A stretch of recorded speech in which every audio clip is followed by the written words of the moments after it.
What is this?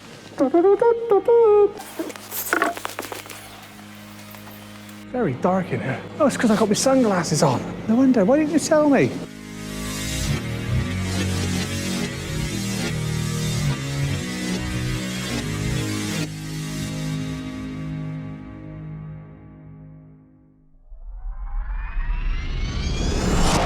And good morning from a very bright, sunny, cold Bradford-On-Avon in Wiltshire.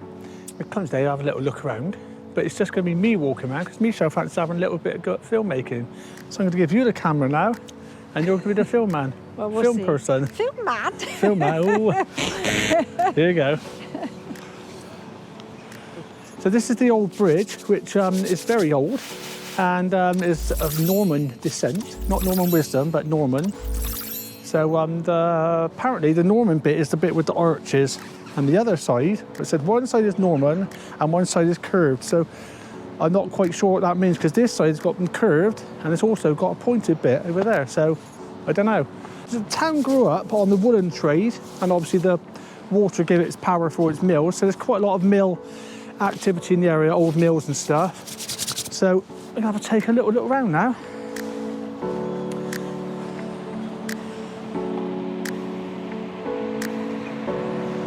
This is the town bridge, and it dates from the 13th century, it says. It is doubled in width in 1769.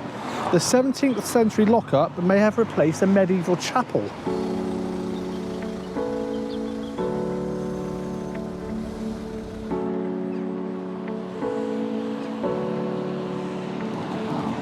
Yeah, so if you was a naughty boy, in you would go. That was the lockup.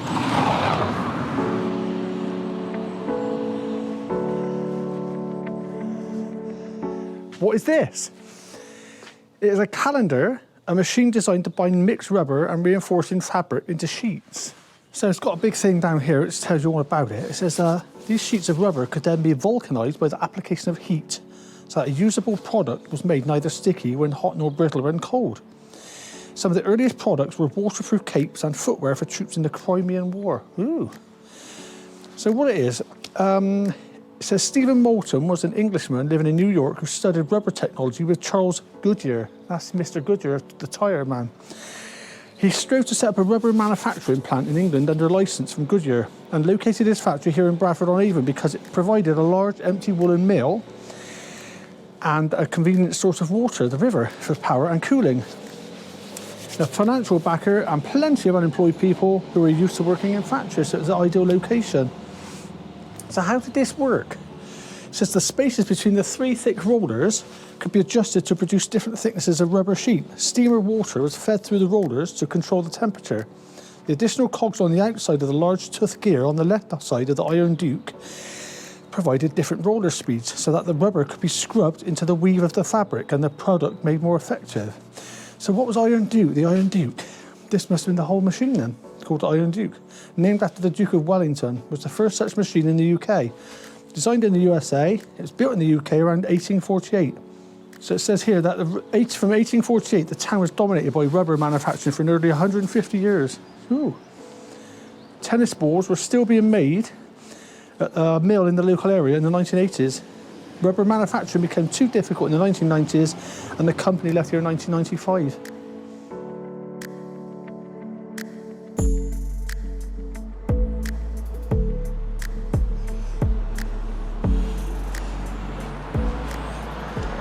The shambles. It does look a bit of a shambles, doesn't it? Anyway, this is a lovely little old-fashioned narrow alleyway here. I love this bit here. This very old doorway here. Look at that. That is amazing, isn't it? I don't know how old it is, but nice. And just up ahead is a letterbox. But not just any old letterbox. I'll show you this now.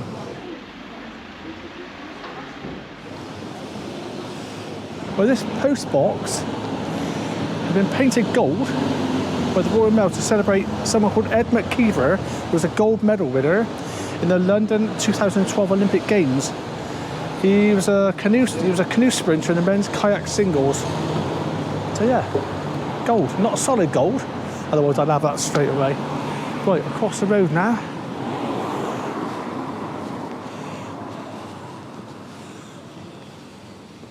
And with the beautiful Catholic church just there.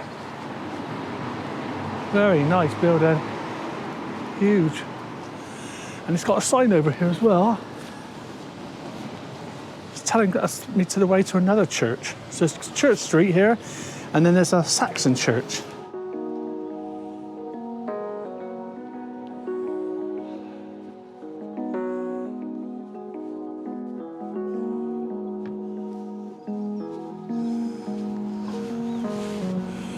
Look at these little faces here, look. Worn out now.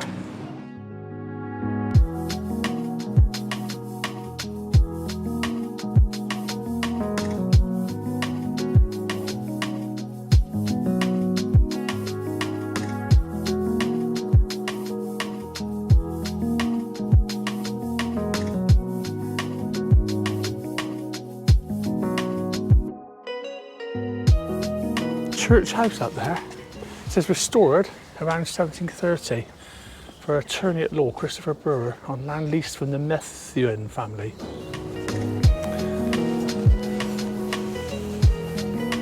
So that large building up there is called Abbey Mill, and it was Bradford's last new cloth mill built by Richard Gain in Trowbridge in 1875 from an earlier mill site, closed in 1902. It was occupied in 1914 to 18 in the First World War by the Royal Cycling Corps and Australian forces. Then it was acquired by Spencer Moulton and Avon Rubber in 1956, producing springs for road and rail vehicles. Now it's retirement apartments. Very nice. Oh, there's another old building here. There's lots of old buildings in Bradford-On-Avon. And that is the old church house, built by clothier Thomas Horton in 1500.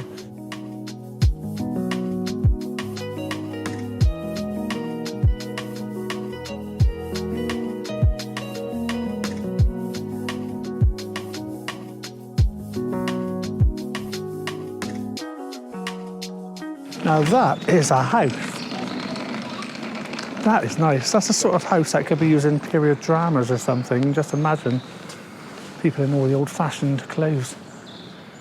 That's amazing.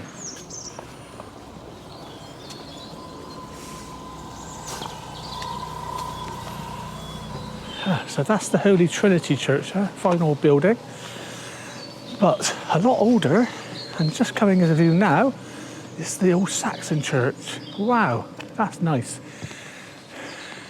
Look at this is amazing. Just going to go inside.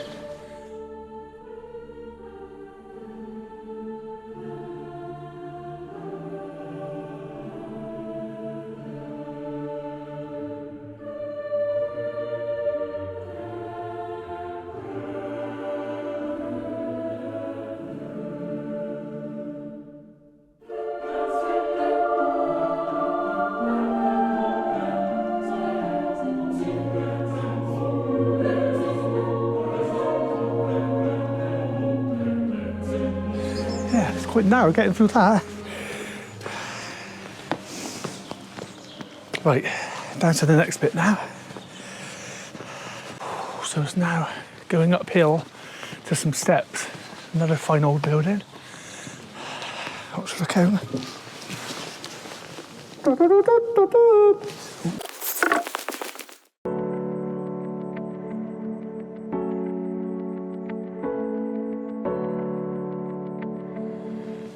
Barton Orchard.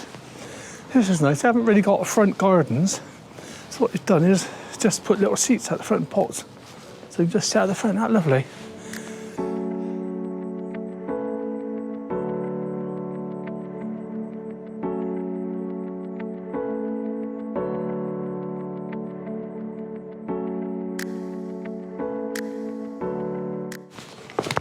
That's posh. Oh, I've got to go across the railway line. This'll be fun. Yeah.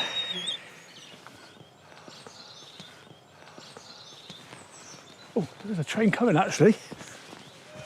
Quick. Hello. was lucky. Barton Farm Country Park now. So I think this is where there's an old Tithe Barn here somewhere.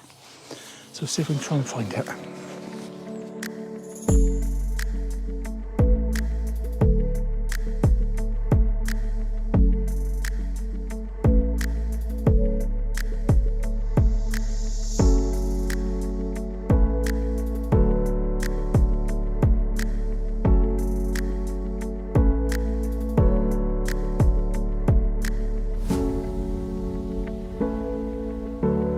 Strange, a World War II pillbox just here. There's lots of ice on there. Shows how cold it's been. So it says over 300,000 British and Allied soldiers have become trapped by Hitler's German army on the beaches of Dunkirk in France between 26th of May and 4th of June 1940.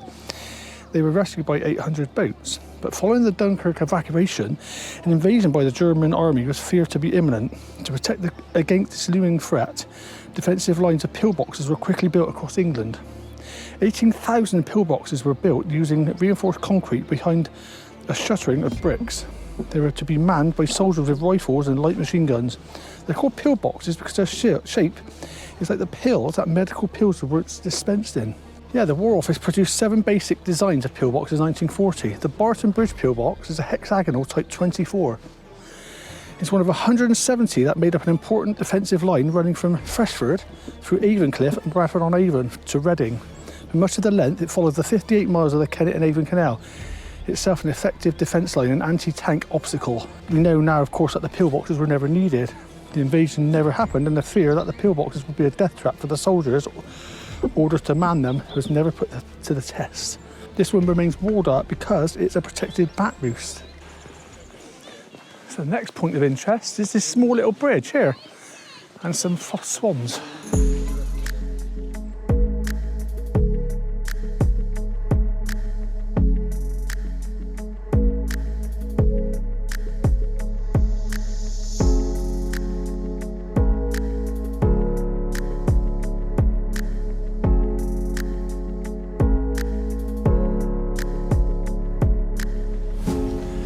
Here is the amazing Tithe Barn. Oh, started right in my eyes, that. And you can go inside actually as well, which is nice. I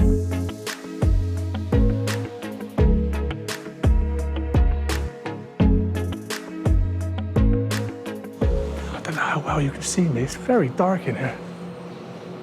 Oh, it's because I got my sunglasses on. No wonder, why didn't you tell me? It's better. Anyway. It's huge. So this information board here tells us a little bit about it, and it does say that they don't know exactly when it was built. There's a picture of a repair work here from the 1950s. Yeah, it's huge. It's 51 metres long and 10 metres wide. And that's the Tithe Barn. Looks almost like a church. Right. There's some more. There's a few other buildings here and a lovely old house. And a little coffee shop there as well, which is nice.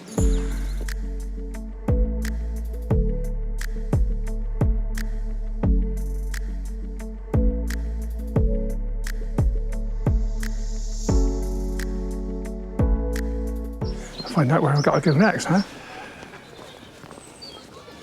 Okay, so I'm turning back now, going past the swans, and going back the same way. But then taking a little turn off to show you some other old buildings. See what we can find up here. Lots of steps.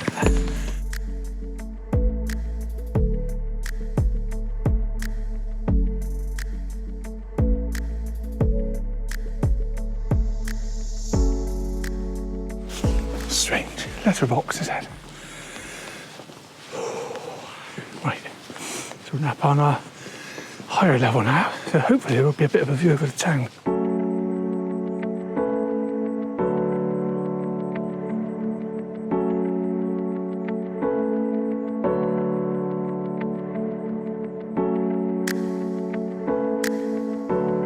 An old brewery that was apparently. Right, I don't know what's up here, but I'm going to have to take a little look. It looks interesting. There's more hills, I'm afraid.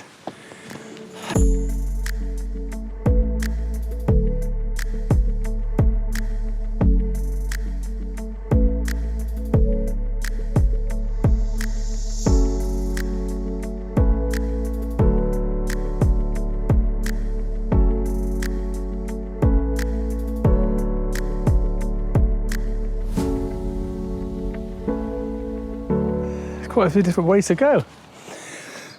Let's try up here.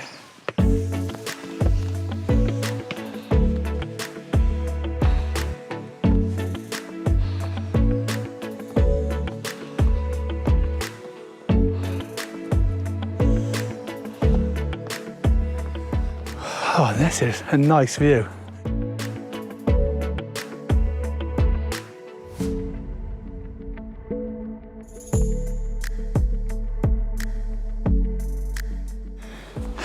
Mountain cottage, Tory house, no politics involved.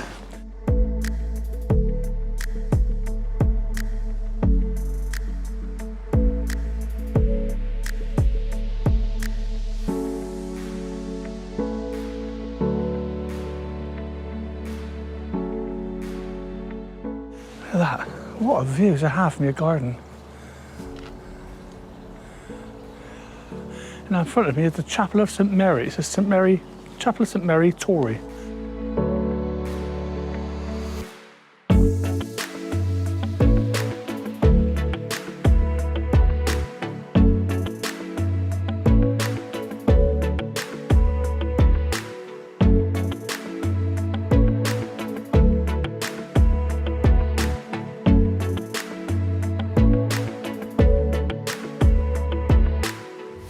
I think it's a private house.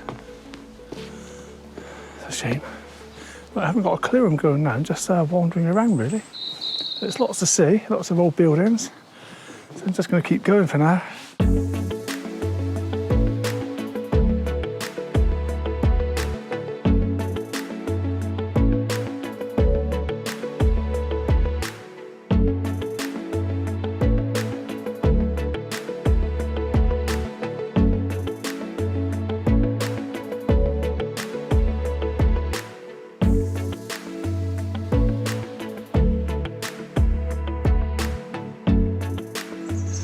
Little alleyway, but I think that might be access to people's houses, I don't know. So I'm not going to go down that one, I'm going to carry on back down here.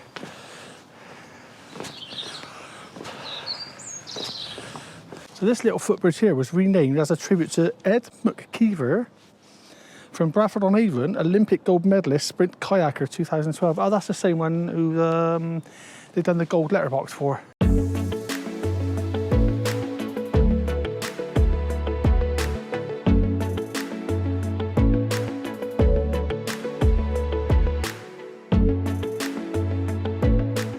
It's so calm today. See all the reflections, really nice.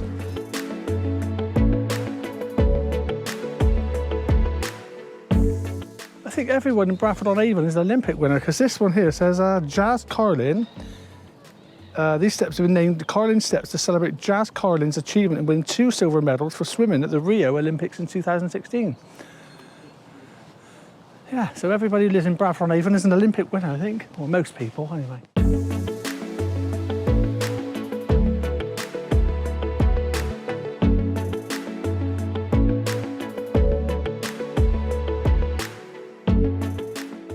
This here, look at this. This is Bridges Tea Rooms.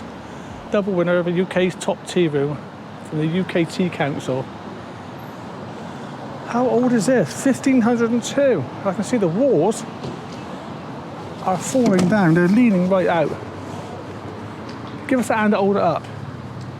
It's going to fall over any minute, isn't it?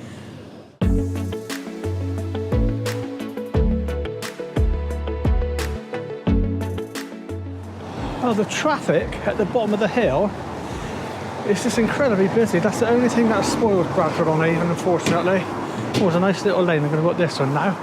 That's what I like about Bradford-On-Avon, all these little lanes. Brilliant. You just don't know where they're going to lead you.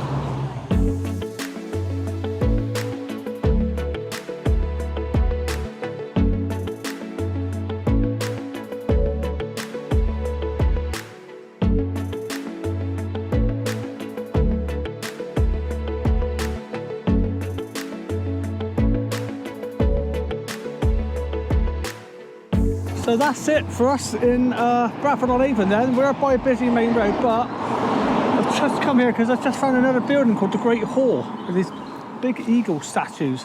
Nice. So that's it. So what did you think of the film in there? It's good. I liked it. Yeah, it's nice to be behind the camera for once. Nice to be behind the camera. Not in Yeah, front it of was the a few camera. difficult. We had a few difficult moments where I was trying to direct you which way to point the camera. I was Yeah. assuming that you knew which way to point it. And you've got some other footage to insert, haven't you? I got some other film from when we came here. We came here last week actually, and it was cold and cloudy. Yeah. So I took some shots of me just walking around. So I'll leave that a little compilation of those shots just to finish the video. And we'll get back to our car because it's a bit cold in the shade. So we'll see you next time.